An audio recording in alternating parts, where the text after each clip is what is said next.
முக்கால் கிண்ணம் இந்த அரைச்ச மாவு கிடச்சிது, அப்படி பொடி பண்ணிட்டேன். அதுக்கப்புறம் 1½ கப்பு தண்ணி வச்சேன்.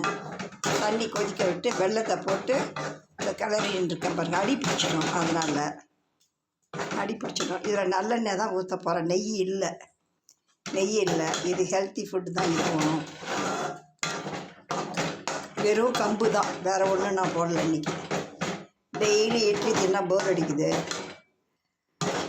நீங்களும் செஞ்சு பாருங்கள். ஒன்றும் இல்லை, ஒரு 2 வாகனி கம்பு எடுங்க, ஊற வைங்க. முதல் நாள் ஊற வச்சு ஒரு துணியில் போட்டு கட்டி வச்சுக்கோங்க. அப்படியே காலையில் ஊற வச்சுட்டிங்கன்னு வச்சுக்கோங்களேன், சாயங்காலமாக ஒரு துணியில் போட்டு கட்டி வச்சுட்டிங்க, அது முளை வரும்.